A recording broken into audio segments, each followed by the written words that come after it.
Yoo akkam jirtu kabajamtoota hordoftoota keenya. Sagantaan kun sagantaa fayyaa Dr. Koo jedhu karaa TV Afaan Oromoo torbanitti yeroo tokko isin biraan geenyudha. Sagantaa keenya keessatti dhimmoota fayyaa garaagaraa, fayyaa daa'immanii, fayyaa dubartoota ulfaa, akkasumas fayyaa waliigalaa fi odeeffannoowwan dhibee xiinsammuutiin wal qabatan qabannee kan isiniif dhiyaannu ta'a jechuudha. Sagantaa keenya torban darbee irratti barumsa guddaa akka argattan abdii guddaa qabna. Egaa sagantaan keenya torban kanaas jalqabeera. Sagantaa keenya guyyaa har'aatiin keessummaa addaa qabannee isiniif dhiyaannee jirra. Keessummaan keenya addaa eenyu akka ta'e isaan irraatii barraa. Eenyu akka ta'an eessaa akka hojjetan keessummaa keenya irraa dhageenya jechuudha. Baga nagaan dhufte Dooktar. Galatoomii Dooktar Naafiyaad. Dhaggeeffattoota keenya wajjin wal bari. Tole. Maqaan kiyya Dooktar Masarat Olaanaan jedhama. Hakiima ispeeshaalistii ulfaaf gadameessaa akkasumas hakiima addaa yookiin sab ispeeshaalistii kaansarii wal hormaata qaamolee dubartootaa bakka hojjedhu hospitaala Qulqulluu Phaawulosii fi akkasumas dhuunfaatiin immoo hospitaala addaa haadholii fi daa'immanii Yokoo. Tole guddaa galatoomii Dooktar Atis hawaasa keenya barsiisuudhaaf istiidiyoo keenyatti waan argamteef maqaa kootii fi maqaa sagantaa keenyaa guddaa galatoomii jechuu barbaada. Atis na kabajjee waan asitti na waamteef galata argata. Egaa guyyaa irraa Dooktar Masaratii wajjiniin waa'ee dhimma kaansarii fiixee gadameessaa yookiin kaansarii balbala gadameessaatii fi kaansarii gadameessaa irratti haasa'uudhaaf istiidiyoo keenya irratti argameera jechuudha. Waa'ee dhukkuba kaansariitiin wal qabatee yeroo waa'ee hawaasa keessatti odeeffannoon bal'aa yookiin immoo akkasumas immoo odeeffannoon bal'aan kennamee jiru. Yeroo garaagaraatti sababii kaansarii gadameessaatiinis ta'ee kaansariiwwan garaagaraa akkasumas immoo kaansarii fiixee gadameessaatiin dubartoonni baay'een lubbuu isaanii akka isaan dhaban odeeffannoon garaagaraa ni addeessu jechuudha. Mee jalqaba irratti balbala gadameessaa yookiin fiixee gadameessaa yeroo jennu maal jechuu keenya namoota baay'eedhaaf hin galu waan ta'eef fiixee gadameessaa yookiin immoo yeroo tokko tokkummaa hawaasa keenya caafii gadameessaa yeroo jedhanii fayyadamanis jira. Mee maal jechuudha fiixee gadameessaa jechuudha? Qaamolee wal hormaataa dubartii yeroo jennu qaamota adda addaatu jira. Kana keessaa inni tokko gadameessa. Gadameessa. Akkuma beekamu gadameessi caasaa sadii qaba. Inni tokko fiixee gadameessaati. Inni kan biraa qaama isa guddaa isa mucaa baatu hanga gadameessaati. Inni sadaffaa gara gubbaa kan jiru qaama gadameessaatu jira. Fiixee gadameessaa inni jennu gara gajjallaa qaama saalaa dubartii gadameessa keessaa gara gajjallaatti kan argamu yeroo ta'u faayidaa adda addaa qaba. Faayidaa inni jalqabaa ulfi gadameessa keessatti akka qabamu akka hin baane akka yeroo mana hin baane kan godhudha. Faayidaa inni lammaffaa karaa ispermiin gara gadameessaatti seenee ulfa akka uumamu kan godhudha. Sadaffaan laguun dubartii karaa itti ba'udha. Kan biraa immoo yeruma kaanirree infekshiniin gara gajjallaa jiru gara gadameessaatti seenee infekshinii gadameessa gara gubbaa akka hin finne kan ittisu. Yeroo kaan cufuutiin kan ittisu jechuudha. Fiixee gadameessaa jechuun gaafa gadameessaa qaama gadameessaa ta'ee gara gajjallaa gara ba'umsaatti kan jirudha. Yeroo mucaa dubartiin deessus immoo seentimeetira 3-2 bane jennee kan ivaaluweetii goonee kan haadhatti kan himnu fiixee gadameessaa sana jechuudha. Fiixeen gadameessaa kun paartii lama qaba. Paartiin tokko gara gajjallaa jira. Gara gajjallaa jechuun dubartii wal quunnamtii saalaa qaama ittiin gootu keessatti kan argamu jechuudha. Paartii yookiin immoo caasaan inni lammaffaa garuu gara gubbaa gara gadameessa isa guddaatti kan argamu gara keessaa kan jiru jechuudha. Kaansariin fiixee gadameessaa kan ka'u qaama fiixee gadameessaa isa gara gajjallaa jiru kanarraati. Isa gara gajjallaa jiru kanarraati. Tole galatoomii. Egaa mee kaansariin dubartoota miidhuudhaan sadarkaa tokko hanga sadii irratti argaman akka addunyaattis ta'ee dabalataan akka biyya keenyaatti kaansaroota akkamiiti? Mee an biyya keenyaa ilaalla. Akka biyya keenyaatti Global ወይ ደግሞ Global Cancer Observatory kan jedhu riippoortii biyyoota gara 185 kaansaroota jiran riippoortii kan kennu jiranna. Bara 2022 akka bahetti kaansariin gara jalqabaa irratti yookiin immoo tokkoffaa irratti dubartoota biyya keenyaa kan miidhu kaansara harmaati. Kaansara harmaati. Kaansara harmaatti aansee kaansara fiixee gadameessaati. Kaansara fiixee gadameessaati. Inni sadaffaan immoo kaansara mar'ummaan gara gajjallaa kolorektaal kaansar isa jennu isa sana. Kuni ajjeesuutiinis yeroo laallu dubartoota tokkoffaarra kaansara harmaa jira, lammaffaarra kaansara fiixee gadameessaa kanaatu jira akka biyya keenyaatti. Akka addunyaatti yoo ilaalle Ammas dubartoota qofaa yoo qofaatti baasne kaanserri harmaa tokkoffaarra jira. Itti aansee garuu kaansera sombaa, itti aansee kaansera kolorektaal kaansera mar'umaatu jira. Akka biyya keenyaatti garuu toop kan jennu breast cancer ወይ ደግሞ ካንሰር harmaa lammaffaarra kan jiru kaansera fiixee gadameessaa sadaffaarra kan jiru garuu kaansera mar'umaanii ta'a jechuudha. Galatoomii Dooktar. Egaa mee irra xiyyeeffannaadhaan kan irratti kaafne ilaallu waa'ee kaanserii fiixee gadameessaa yookiin kaanserii balbala gadameessaa irratti. Fiixeen gadameessaa eessatti akka argamu faayidaan isaa maal akka ta'e kaaftee haasofteetta. Kaanserii balbala gadameessaa yeroo jennu maal jechuu keenyadha. Akkasumas immoo wantoonni kaanserii balbala gadameessaatiif dubartoota saaxilan maaliif saaxil baastoota kana hawaasni beekennaan tariirraa of eeggachuu danda'a waan ta'eef wantoonni kaanserii gadameessaa kanaaf nama saaxilan maali? Kaanserumti gadameessaa haala kamiin ilaalame? Sababoonni kaansera fiixee gadameessaaf nama saaxilan sababoota hedduutu jira. Baay'een isaanii garuu sababoota gurguddoo lama wajjin wal qabatu. Lama gurguddoo lama wajjin wal qabatu. Inni tokko dubartiin tokko yoo vaayirasii gosa human papilloma virus jedhamuun qabamte kaansera fiixee gadameessa kanaan carraan itti qabamtu ol ka'aadha jechuudha. Vaayirasii kanaaf karaa kamiin qabamuu dandeessi dubartiin tokko? Human papilloma virus kana. Human papilloma virus kuni addatti kan inni daddarbu walqunnamtii saalaan. Sababoonni xixiqqoon jiru haadharraa mucaatti daddarbuu, wal tuttuqqiitiin daddarbuun ni jiru.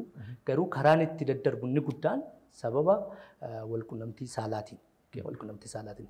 Kanaafuu vaayirasii kana ofirraa ittisuuf inni tokko walqunnamtii saalaa namoota wajjin walqunnamtii saalaa gaggeeffamu baay'ina isaanii hir'isu yookiin immoo tokkoon murtaa'u jechuudha. Yoo sun hin danda'amne immoo of eeggannoo gochuu. Of eeggannoo jechuun fakkeenyaaf yeroo walqunnamtii saalaa kondomii fayyadamuu sana gochuudha. Kabiraa inni guddaan immoo talaallii yookiin vaaksineeshinii vaayirasii kana ittisuun yaalamuu yookiin talaallii fudhachuu. Warri kuni vaayirasii kanaan carraa qabamuu gadi hir'isu. Vaayirasiin kuni gosa adda addaa qaba. Gosni gurguddaan lama jiru. Inni tokko high risk human papilloma virus origin yookiin immoo carraa dhibee kanaan qabamu kan ol kaasan. Keessumaa vaayirasii lakkoofsaan waamamu 16 18 kan jennu isaan warra carraa kaanserii kanaan qabamu baay'ee ol kaasan. Warri kaanis ni jiru garuu warri kun lamaan carraa kaansera kanaan qabamu baay'ee ol kaasu. Inni lammaffaan kaansera kanaaf dursa kaanserii qorannoo gaggeessuu dhiisuu. Erga qorannoo gaggeessan immoo rakkoon jira jedhamee dursa kaansera kanaaf yaalamuu dhiisuun kaansera kanaaf baay'ee nama saaxila. Warri kun lamaan sababoota kaansera kanaan qabamu kan ol kaasan warra bebbeekamoo gurguddoo jalqabarra jiran jechuudha. Mee kaanseriin balbala gadameessaa kun umurii wajjin yookiin daa'imman da'umsaa wajjiniin wal qabata? Eeyyee. Dubartoonni ijoollee baay'ee dahan carraa walqunnamtii saalaa gaggeessuu bal'aadha jedhamee waan yaadamuu fi carraan vaayirasii kanaan qabamuu bal'aadha jedhamee waan yaadamuu fi yeroo hedduu dubartoonni dhibee kana qabanii dubartoota ijoollee hedduu dahan. Dubartoota dhibee kana ofirraa ittisuu yookiin immoo vaayirasii kana ofirraa ittisuu hin dandeenye. Fakkeenyaaf dubartoota immunitiin isaanii gadi bu'e. Dandeettiin dhukkuba ofirraa ittisuu isaanii kan gadi bu'e. Like for example infectionii HIVtiin warra infected ta'an yookiin warra qabamanii warra kaansera biraatiif qoricha fudhatan yookiin immoo warra dhibee kalee qabanii kaleefaa kan jijjiiratan yoo jiraatanii warri kuni carraa vaayirasii kanaan qabamuun isaanii ol ka'aadha. Akkasumas carraa kaansera kanaan qabamuun isaanii ol ka'aadha. ስለዚህ dubartoonni baay'ee dahanii dubartoonni walqunnamtii saalaa dhiira adda addaa wajjin godhanii carraa dhibee kanaan qabamuun isaanii baay'ee ol ka'aadha jechuudha. Tole galatoomii dooktar. Mee namni tokko kaanseriidhaan yookiin immoo sarvaayikal kaanser yookiin immoo kaanserii balbala gadameessaa yookiin fiixee gadameessaa kanaan dubartiin tokko yeroo qabamte mallattoon addaa isheen ofirratti argitee mallattoo sana argitee mana yaalaa dhufuu qabdu maali? Mallattoon dhibeen kaanseriin balbala gadameessaa kun agarsiisu. Tole. Kaanserri fiixee gadameessaa gara jalqabaa irratti mallattoo hin qabu.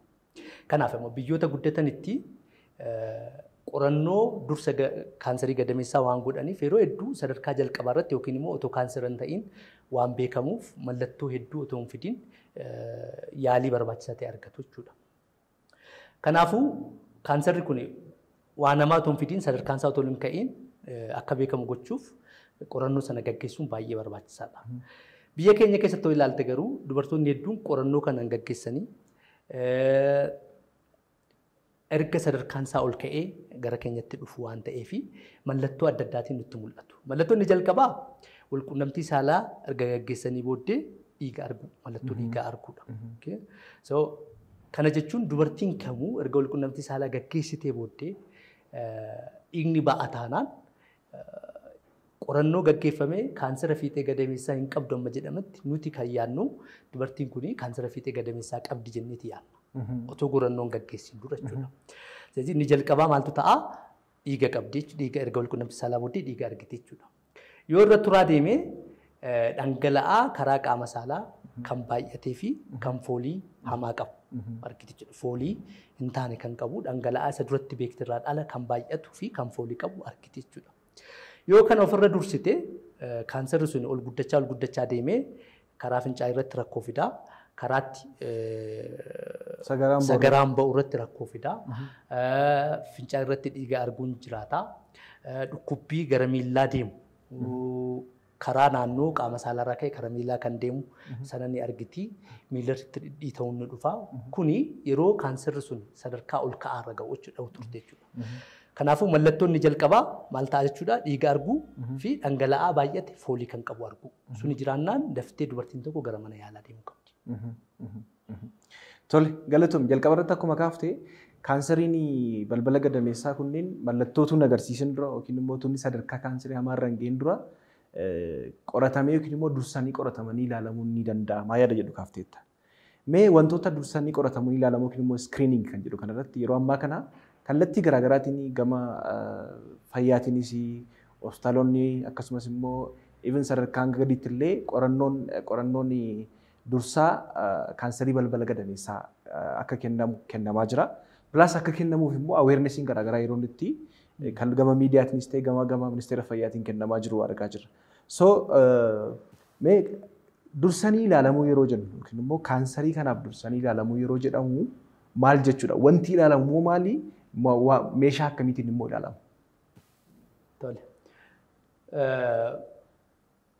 Karaan itti kaanserri kuni akka dubartii tokkotti hin dhufne yookiin immoo erga dhufee dursamee beekamee daftee dubartiin sun yaala argattee akka umurii dheeraa jiraattu akka fayyitu kan godhamu ni tokko qorannoo dursa kaansera gadameessaa kana gochuudha. So kaanseriin fiixee gadameessaa uumamaan maal qabaa? Dursa kaanseraa ni qaba. Yookiin immoo dhibee gara kaansera sanaatti otoo hin jijjiiramiin dura yoo ture garuu gara kaansera sanaatti akka jijjiiramuu danda'u ni qabaa jechuudha. Kuni carraa guddaadha. Kaansera sanaa akka dubartiitti dhufne ittisuuf carraa guddaadha. Kaanseroonni hedduun dursa kaanseraa hin qaban. So dursa kaansera sanaaf dursanii qoratamuu kan danda'amu karaan adda addaa ni jira. Biyya keenyas karaan adda addaa ni jira. Inni tokko bakka adda addaas dhuunfaarras ni jira, mana mootummaas ni jira.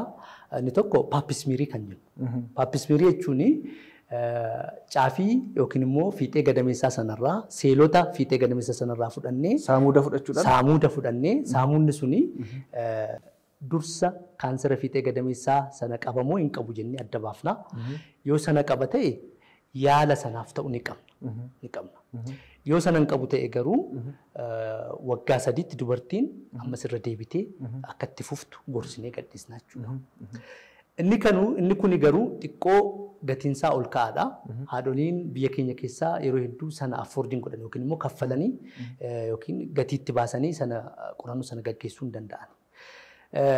Mootummaan ammaa gatii salphaatiin dhangala'aa aseetik adiid jedhamu sana fayyadamnee dursa kaansera sanaa beekuu hin dandeenya.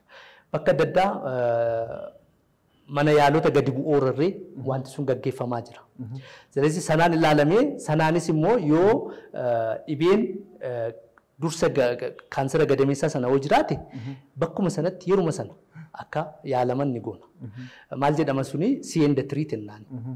Dhangala'aa sanatti goona dhangala'aa sana laayitiitiin yookiin immoo ni ilaalla.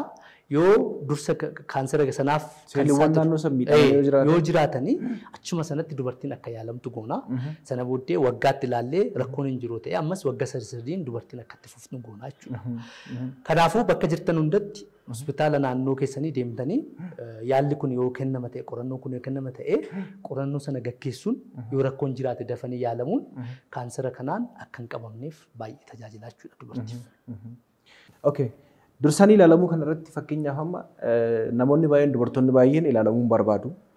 Mee namoonni dhufanii ilaalamuu qaban dubartoonni dhufanii dursanii ilaalamuu qaban dubartoota umurii akkamii keessa jiraatan ta'uu qabu. Nama hundumaatu yookiin immoo dubartoota hundumaa yookiin shamarran hundumaatu dhufee kaanserii balbala gadameessaa kanaaf qoratama moo umuriidhaan limittee jira wanti? Umuriin ni jira, umuriin taa'ee ni jira. So umuriin taa'ee maali? Dubartiin tokko waggaa 21 erga guuttee booddee walqunnamtii saalaas gaggeessitee yoo ta'e gaggeessine yoo ta'e otoo dursa kaanserii fiixee gadameessaaf qorannoo gaggeessuu jalqabdee filatamaadha. Yoo sana dura dubartii walqunnamtii saalaa gaggeessite immoo walqunnamtii saalaa gaggeessitee waggaa 2 keessatti qorannoo sana jalqabuu qabdi. Umurii sana dura fakkeenyaaf immoo waggaa 15tti jalqabde yoo ta'e bakka waggaa 2 taanutti waggaa 17 booda ilaalamuu qabdi jechuudha. Jalqabuu qabdi. So biyya keenyaaf garuu inni kuni maybe hin danda'amu ta'a. Yoo kana hin danda'amu ta'e maal goona waggaa 35 fi waggaa 45 irratti dubartiin tokko allamaan kana otoo qorannoo gaggeessite carraan dhibee kana otoo dhufiin ofirraa ittisuu ishee guddaa ta'a. Kanaafuu waggaa 21 irraa jalqabee yookiin immoo walqunnamtii saalaa gaggeessitee waggaa 2 keessatti qorannoo kana jalqabuu qabdi. Isaa booddee waggaa 3 yookiin immoo qorannoon adda addaa jira yoo ta'e hakiima ishee wajjin yookiin immoo dooktara ishee wajjin walii galtee beellama qabattee beellama sanatti qorannoo kana gaggeessuu qabdi. Sun hin danda'amu taanaan garuu waggaa 35tti al takka waggaa 45tti al takka dabalata waggaa 2 kanatti hogoote carraan dhibee kana ofirraa ittisuu baay'ee ol ka'aadha. Galatoomi. Jalqaba irratti immoo waan kaaste keessaa fakkeenyaaf amma kaanserii balbala gadameessaa wantoota fidan keessaa tokko vaayirasii human papilloma virus jedhamu akka ta'edha. Vaayirasii kanaaf immoo talaalliin hin kennamaa. Talaalliin kennamu jira. Maaliif talaalliin vaayirasii kanaaf kennamnaan dhibee kaanserii balbala gadameessaa kana ittisuuf qooda guddaa taphata waan ta'eef. Talaalliin kun biyya keenya keessatti yeroo ammaa kana kennamaa jira. Akkuma amma jalqaba waa'ee kaanserii iskiriiniin kanarraa qabne immoo namoota hundumaaf immoo shamarran hundumaaf kennama moo umuriidhaan daangessee jiranis? Gaaffii gaarii na gaafatte. Talaalliin vaayirasii human papilloma virus jedhamu kuni biyya keenya keessatti kennamaa jira. So rakkoon biyya keenya keessa jiru rakkoo talaallii kana affordii gochuu dadhabu yookiin immoo baay'inaan bitanii biyya galchuu dadhabuuti. Kanaaf akkuma addunyaattuu kan jedhamu dubartoonni otoo walqunnamtii saalaa hin gaggeessiin dura talaallii kana otoo fudhatanii dhibee kana ofirraa carraan ittisuu isaanii baay'ee bal'aadha. So umurii 9 amma 14 kan jira dubartoonni otoo talaallii kana fudhatanii dhibee kana ofirraa ittisuuf carraan isaanii baay'ee ol ka'a. So biyya keenya immoo dubartoota kana hunda talaallii kana kennuu hin dandeenyu waan ta'eef amma seerri jiru dubartiin umuriin ishee waggaa 14 guute talaallii kana akka fudhattu akka biyyaatti amma kaampeenii ni jira. Mana barumsaa irratti akka kaampeenii biyya bakka biraatti dubartiin talaallii kana al takka waggaa 14tti akka fudhattu akka biyyaatti sana jalqabnee jirra. Akka biyya alaatti kan jiru recommendationiin multi age sector kan jedhamu yookiin immoo waggaa 9 hamma 13. Biyya keenyatti garuu sana affordii gochuu hin dandeenyu waan ta'eef waggaa 14 irratti talaalliin kun akka kennamu jechuudha. Kanaaf maatiin ijoolleen keessan waggaa 14 akka guutteen talaallii kun bakka jirutti akka fudhatan gochuun baay'ee isaan gargaara jechuudha. Egaa dhibeen kaanserii balbala gadameessaa yookiin fiixee gadameessaa kuni dursanii ittisuu akka danda'amu karaa talaallis akkasumas immoo dursanii qoratamanii ilaalamuun itti sun akka danda'amu yaada bal'aa kaafneerra. Mee gara yaalii isaatti yeroo dhufnu maal si fakkaate? Yeroo baay'ee kaansarii balbala gadameessaa hawaasni keenya odeeffannoo dhabuurraa kan keessa sadarkaa hamaarra ga'ee yerootti hanga sadarkaa gadameessa keessaa baasutti ga'u jira. Maalla yeroo baay'ee namoonni kaansarii balbala gadameessaa yeroo qaban gadameessuma keessaa baafamee yaalama jedhanii kan yaadan baay'een isaanii jiru. Kanuma qofaadhaan yaalama jedhanii kan yaadan jiru. Mee dubartiin tokko mana yaalaa yeroo dhuftu kaansarii balbala gadameessaatiin qorannoon ilaalamee godhamee ogeessi fayyaa tokko erga laalee yaalii gara yaaliitti darba. Yaaliin akka mana yaalaatti kennamu kaansarii balbala gadameessaa kun yaalii akkam akkamiitu kennamame kaansarii balbala gadameessaa kanaaf moo baqaqsanii yaaluudhaan gadameessa keessaa baasuu qofaadha. Galatama. Dubartiin tokko akkuma jette mallattoolee kaansara fiixee gadameessaa qaba jettee nutti dhufte dursa wantoonni gochuu qabnu seenaa ishee sirriitti qoranna. Erga seenaa sirriitti qorannee otoo harkaan sirriitti ni ilaalla. Harkaan sirriitti ni ilaalla. Erga harkaan sirriitti ilaallee sadarkaa kaansarri sun irra jiru harkaan ilaaluutiin amma tokko ni tilmaamna. Ni tilmaamna. Erga sana goonee qorannoon adda addaa kaansara sana beekuuf nu gargaaran ni jiru. Qorannoo dhiigaa, qorannoo imeejingii kan jennu MRI faa sanaa, qorannoo saamuuda fiixee gadameessaa irraa fudhannee kaansara moo kaansara miti, kaansara ta'e gosa kaansaraa isa kam an ittiin adda baasnu fi qorannoo kaansarni sun bakka addaa deemeeramuu hin deemne kan jennu kan akka raajii facaane jennee kan itti adda baafnu raajii fi wantoota adda addaa ni hojjennaaf. Erga sana hojjennee sana walitti qabnee booddee sadarkaa yoo kaansara ta'e sadarkaa kaansarri sun irra jiru adda baafanna. So kaansarri fiixee gadameessaa sadarkaa 4 qaba. Sadarkaa 1, sadarkaa 2, sadarkaa 3, sadarkaa 4 jennee adda qoonna. Sana jalatti sadarkoonni xixiqqoon ni jiru. Sadarkaa 1 jala sadarkaan 2 ni jira. Sadarkaa 2 jalas akkasuma sadarkaa 3 jalas sadarkaan qoqqoodamee ni jira. Walumaa gala garuu early stage fi late stage jenna. Sadarkaa gara jalqabaa fi sadarkaa gara sadarkaan isaa ol ka'e jechuudha. So dubartiin tokko erga kaansara kanaan qabamtee murteessaa kan ta'e sadarkaa sana. Sadarkaa gara jalqabaa yoo ta'e carraan yaala argachuu, yaala sana booddee immoo carraan fayyuu fi carraan waggaa dheeraa jiraachuu bal'aa ta'aa jechuudha. Kun maal agarsiisa? Dubartiin tokko mallattoo sana qabaattee daftee gara mana yaalaa deemuu akka qabdu mul'isa jechuudha. Erga kaansara kana beeknee sadarkaa isaa erga adda baafnee sadarkaa sana irratti hundoonee yaala barbaachisu dubartii sanatti. Sadarkaa jalqabaa yoo ta'e fi dubartiin fakkeenyaaf gadameessi ishee akka hin baane yoo barbaadde ta'e ijoollee gara fuulduraatti godhachuu akka barbaadde yoo ta'e sadarkichi immoo gara jalqabaa keessumaa sadarkaa tokko ta'e sadarkaa tokko keessaa immoo tokko A kan jennu jira sana yoo ta'e fiixee gadameessaa sana qofaa operaasyooniin carraa baasuu ni jiraata. Sadarkaa gara jalqabaa ta'e ammas gara sadarkaa ol ka'aa miti yoo ta'e yeroo sana immoo maal goonaa fiixee gadameessaa qofa baasuurra kan darbe yoo ta'e gadameessa guutummaatti baasuu fi xannachoota gadameessarraa dhiigas haa ta'u waan biraa dhangala'aa biraa gara biraa kan geessan wajjin baasuu operaasyoonii sana hojjennaa jechuudha. Yoo sadarkaan isaa ol ka'aa ta'e keessumaa sadarkaa 2 ol ta'e immoo operaasyooniitiin yoo baafnu haadha ni miidha. Faayidaa isaarraa miidhaa isaatu baay'ata waan ta'eef yaalii raadiyeeshin teraappii jennu yookiin immoo Amaariffaan cararii hikiminnaa afaan Oromootti yaalii cararii akka fudhattu goona. Yoo operaasyoonii fi yaalii cararii wal madaalle gara jalqabaa irratti sadarkaa gara jalqabaa ta'e almost faayidaan isaanii wal fakkaata. Garuu sadarkaa gara jalqabaa fi dubartiin umuriin ishee gara ijoollummaa ta'e yeroo hedduu operaasyoonii hojjenna. Sababni isaa cararii wajjin wal qabatee rakkooleen dhufan hedduu waan ta'aniif operaasyoonii sana hojjennee operaasyoonii sanaan fayyuu dandeessi taanaan operaasyoonii filanna. Dubartii umuriin ishee gara jalqabaa ta'ee fi dhibeen kaansarii sunis sadarkaan isaa gara jalqabaa ta'e yeroo hedduu operaasyooniin dhibee sana yaallaa jechuudha. Erga yaalamtee fayyuu ni dandeessi isa jedhu sanaaf ammas akkuma jedhee sadarkaa isaa irratti hundaa'a.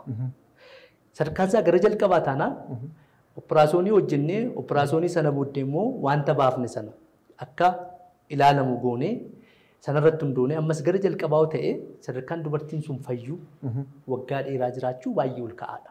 Baay'ee ol ka'aadha.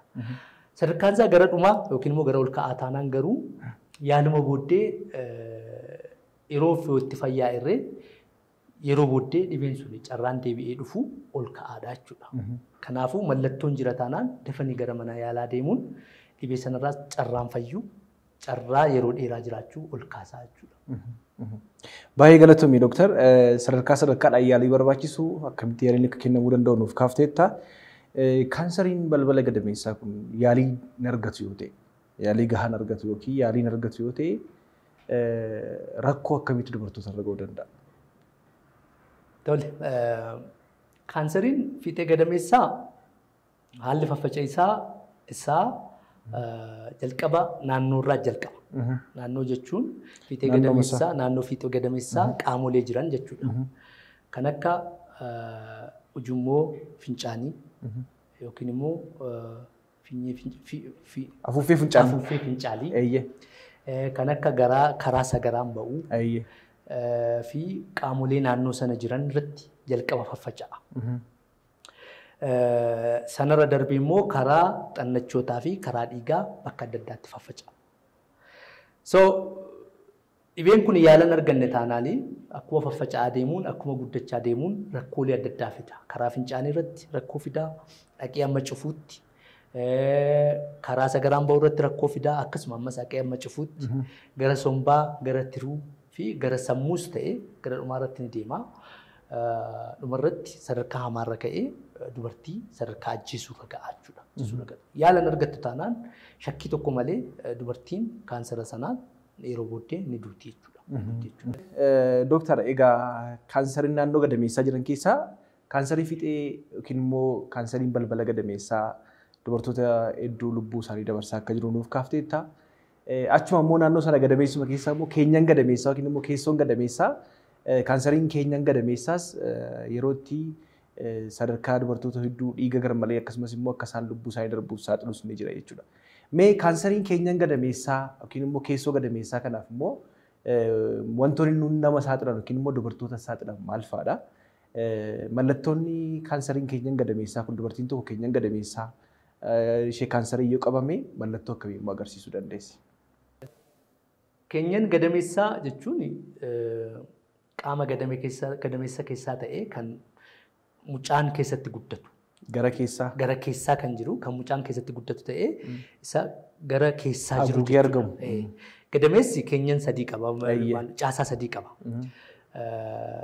Inni gara keessaa keenyan gadameessaa innaa gidduu kan jiru maashaa kan qabu, gara alaas kan jiru jira. So kaansera isa gara keessaarraa kan ka'u kaansera keenyan gadameessaa yookiin afaan Ingiliffaan endometrial cancer isa jennu sana jechuudha. Kaanseriin kuni yoo ilaallee biyyoota guddatan keessa keessumaa gara Ameerikaa kana yoo ilaalte kaansera qaamolee walormaataa dubartoota keessaa isa jalqabarra jiru ta'eera. Biyyoota guddatan keessatti. Sababoota adda addaan. Sababni tokko kaansera fiixee gadameessaa talaallii kennuunis qorannoo jalqabaa gochuunis hammasaa baay'ee gadi hir'isaniiru. Yeroo sana gadi hir'isanii kaanserri keenya gadameessaa ol dabalaa dhufe jechuudha. Lammaffaa immoo haaluma jireenyaa namoota hojii wal qabatee furdinni garmaleen isaa irratti baay'achaa jira. Dhiibbaan dhiigaa fi isa hojii wal qabatee kan jiran kan akka metabolic syndrome isa jennu sana. Sana wal qabatee kaanserri keenya gadameessaa suni gara jalqabaarra jira. Biyya keenya irrattis amma baay'ee baay'achaa jira. Akkuma argitu haala jireenyaa wal qabatee dubartii irratti furdina arguun, dhiibbaa dhiigaa arguun, dhibee sukkaaraa arguun baay'ee dabalaa jira waan ta'eef sana hojii wal qabatee kaanserri keenya gadameessaa suni biyya keenyattis baay'ee dabalaa jira. Kaanserri kun yeroo hedduu kan miidhu dubartoota umuriin isaanii ol ka'e naannoo gara 60 keessa jiranii fi dubartoota rakkoolee dhibee kanaaf saaxilu kan qaban ta'e immoo umuriin isaanii gadi bu'aa kan ta'e irrattis mul'ata. Kaansera kanaaf rakkooleen nama saaxilan tokko akkuma jedhee umuriin ol ka'uudha. sana wajjin wal qabatee immoo dubartoota baay'ee furdoo ta'an yookiin immoo obes warra jedhaman sana BMI isaanii kiloogiraama irra meetira iskuweerii 30 fi sanaa ol warra ta'an irratti baay'inaan mul'ata. Sana wajjin wal qabatee immoo dubartoota dhibee sukkaaraa qaban, dhibee dhiibbaa dhiigaa qaban irratti baay'ee mul'ata. Sanatti aanee dubartoota otoo hin dahin turan yookiin immoo guutummaatti kan hin deemne irratti baay'inaan mul'ata. Dabalata dubartoota hormoonii yookiin istiroojiinii kan jedhamu sababa adda addaatiin kan fudhatan. Keessumaa hormooniin suni hormoonii piroojestiroonii jedhamu wajjin wal qabatee kan hin kennamne yoo ta'e istiroojiinii qofa yoo ta'e kaansera kanaaf nama saaxila. Erga laguun dhaabbatee keessumaa hormoon ripileesiment teraapii jedhan biyya alaa irratti baay'inaan kan jiru istiroojiinii qofa taanaan kan kennamu dhibee kanaaf baay'ee saaxilamu jechuudha. Baay'ee saaxilamu jechuudha. Warri kuni rakkoolee kaansera keenyan gadameessa kanaaf nama saaxilan warra gurguddoodha. Okay. Baay'ee galatoomii. Mee egaa wantoonni kaansarii keenyan gadameessaatiif dubartoota saaxilan maal akka ta'e kaafteetta? Dubartiin tokko kaansarii keenyan gadameessaa kanaaf yeroo saaxilamtutti mallattoo akkamii ofirratti arguu dandeessi? Mallattoo akkamii ofirratti argitee rakkoo kana yookiin immoo dhibee kana ta'uu danda'a jedhamee yaadama?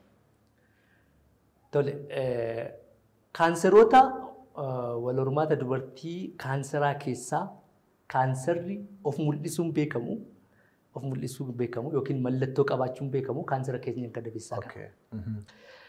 Yeroo hedduu keenyan gadameessaa of mul'isa.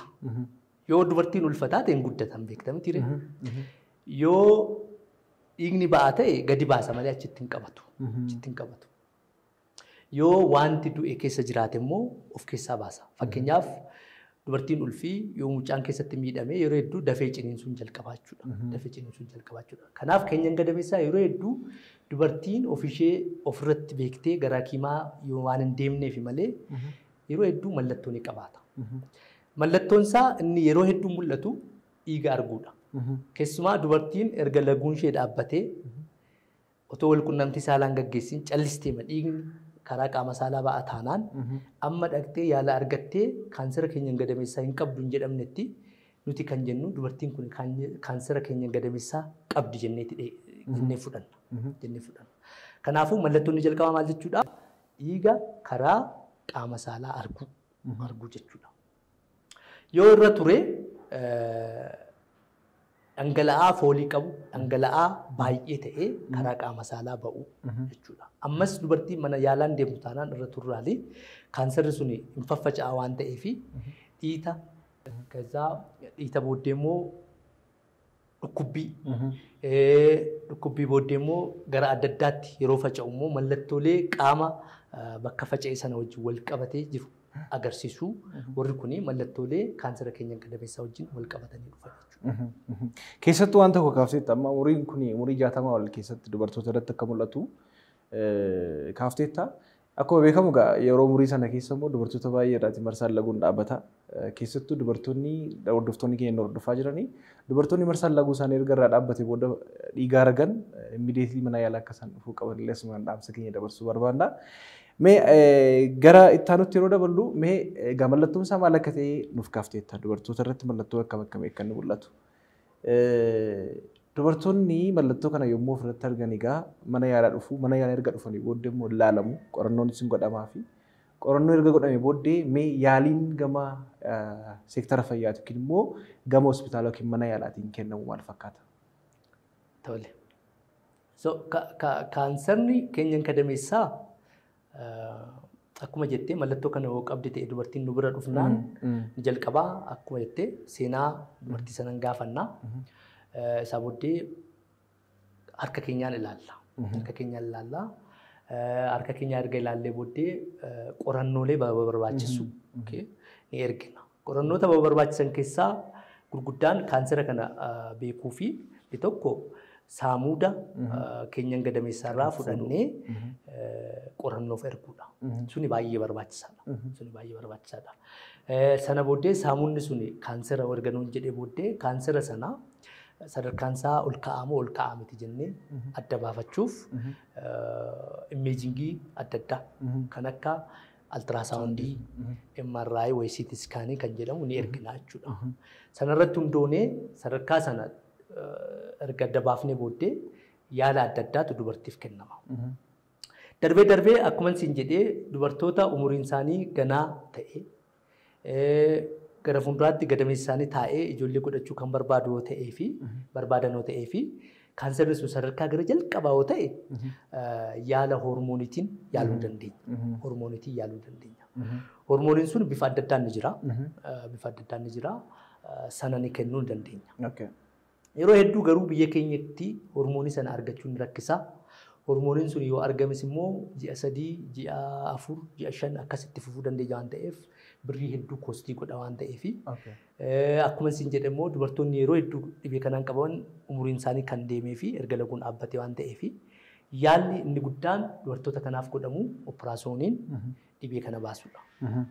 Operaasyooniin dalagamu yeroo hedduu gadameessa baasuu, gadameessa wajjin caasaalee wal qabatanii jiran baasuu fi sadarkaa dhibee sanaa beekuuf wantoonni dabalata wajjin ba'an ni jiru. Akka xannachoota adda addaa fi xannachootatti dabalatee immoo wantoonni garaa keessatti argaman wantoonni baasnu ni jira. Sanaan operaasyooniin baasnee erga operaasyooniin baasnee booddee saamuuda sana ni ergina.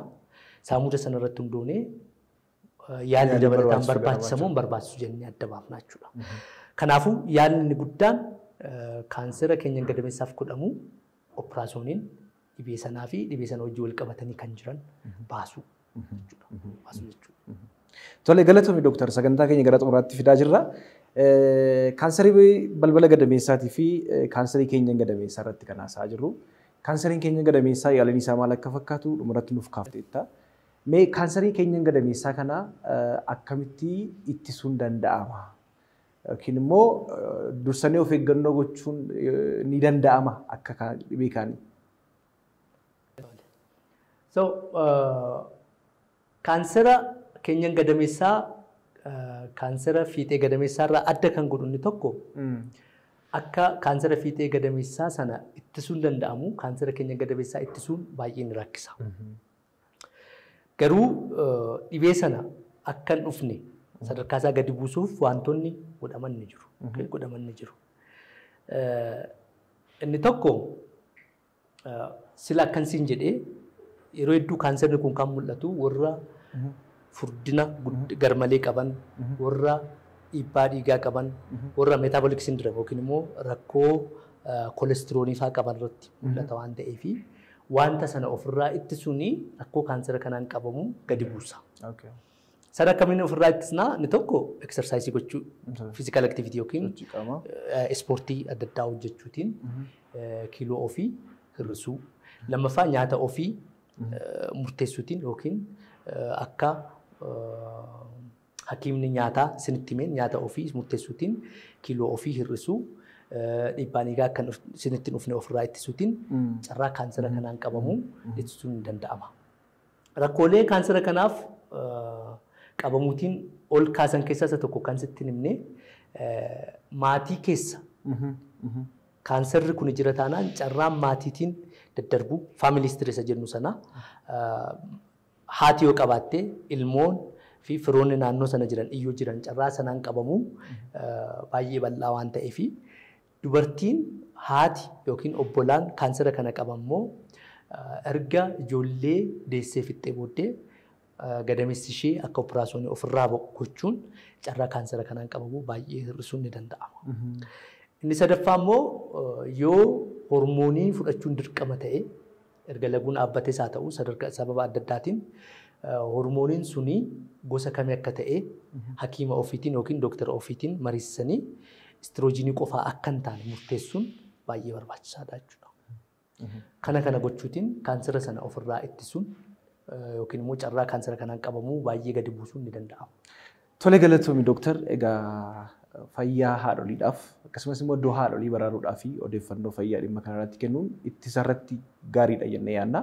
Atis dhimma kaanserii balbala gadameessaa kaanserii keenyan gadameessaa irratti odeeffannoo bal'aa nu laachuu keetiif guddaa galatoomii siin jenna. Dhumarratti yaadi afeera jettu yoo jiraate yookiin immoo ergaan dabarsuu barbaaddu yoo jiraate ergaa kee dabarsitee sagantaa keenya asirratti godhamna.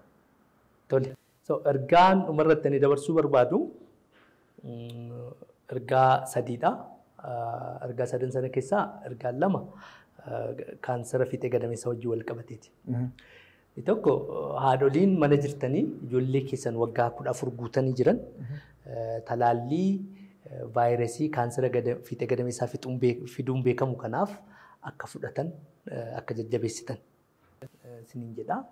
Kabiraan immoo dubartoonni walqunnamtii saala booddees haa ta'u darbee immoo erga dhiqattanii booddee calliseema dhiigni karaa qaama saalaa ba'u jira taanaan daftanii gara mana yaalaa deemtanii kaansarri fiixee gadameessaa akka isinirra hin jirre mirkaneeffachuun baay'ee barbaachisaa akka ta'e isinitti hima.